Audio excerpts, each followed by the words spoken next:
Atos 18. Depois disso, Paulo saiu de Atenas e foi para a cidade de Corinto. Encontrou ali um judeu chamado Áquila, que era da província do Ponto. Fazia pouco tempo que ele tinha chegado da Itália com Priscila, a sua esposa.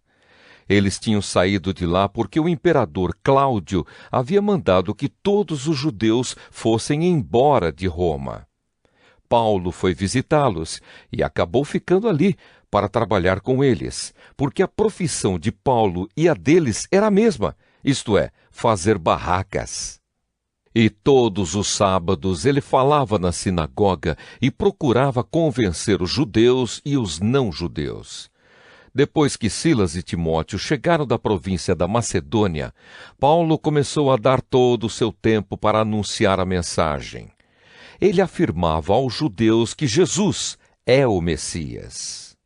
Mas alguns deles ficaram contra Paulo e o xingaram. Então, em sinal de protesto, ele sacudiu o pó das suas roupas e disse: Se vocês se perderem, os culpados serão vocês mesmos. A responsabilidade não será minha. De agora em diante vou anunciar a mensagem aos não-judeus. Então ele saiu de lá e foi morar na casa de um homem chamado Tício Justo, um não-judeu que adorava a Deus. A casa dele ficava ao lado da sinagoga. Crispo, que era o chefe da sinagoga, também creu no Senhor Jesus e todas as pessoas da sua casa também creram. Muitas pessoas da cidade de Corinto ouviram a mensagem, creram e foram batizadas. Certa noite Paulo teve uma visão, e nela o Senhor disse: Não tenha medo, continue falando e não se cale, porque eu estou com você. Ninguém poderá lhe fazer nenhum mal, pois muitas pessoas desta cidade são minhas. E Paulo ficou ali 1 ano e meio ensinando a palavra de Deus àquela gente. Quando Galio se tornou governador da província da Acaia, os judeus se juntaram contra Paulo. Eles o agarraram, o levaram ao tribunal e disseram ao governador: Este homem está querendo convencer o povo a adorar a Deus de um modo que é contra a nossa lei. Quando Paulo ia falar, Galio disse aos judeus: Judeus, se isso fosse alguma falta grave ou um grande crime, seria justo que eu tivesse paciência para escutá-los. Mas, como é só uma questão de palavras, de nomes e da própria lei de vocês, resolvam vocês mesmos. Eu não vou ser juiz nesses assuntos. Em seguida, os expulsou do tribunal. Então eles agarraram Sóstenes, o chefe da sinagoga, e o surraram diante do tribunal. Porém, Galio não se importou com isso. Paulo ficou muitos dias com os cristãos em Corinto. Depois se despediu deles e embarcou no navio para a província da Síria, junto com Priscila e o seu marido Áquila. Antes de embarcar em Cencreia, ele rapou a cabeça como sinal de que havia cumprido uma promessa que tinha feito a Deus. Eles chegaram à cidade de Éfeso e Priscila e Áquila ficaram ali. Paulo entrou na sinagoga e falou com os judeus.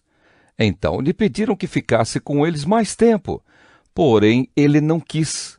E quando foi embora, disse: Eu voltarei, se Deus quiser. Então Paulo embarcou e partiu de Éfeso. Quando desembarcou em Cesareia, foi logo para Jerusalém. Ali ele fez uma curta visita à igreja e depois seguiu para Antioquia da Síria. Depois de ficar algum tempo em Antioquia, ele foi embora. Atravessou a província da Galácia e o distrito da Frígia, indo de um lugar para outro e animando todos os cristãos. Um judeu chamado Apolo, nascido na cidade de Alexandria, havia chegado a Éfeso.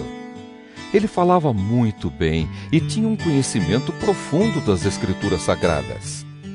Era também instruído no caminho do Senhor, falava com grande entusiasmo e o seu ensinamento a respeito de Jesus era correto. Porém, conhecia somente o batismo de João. Ele começou a falar com coragem na sinagoga. Priscila e o seu marido Áquila o ouviram falar.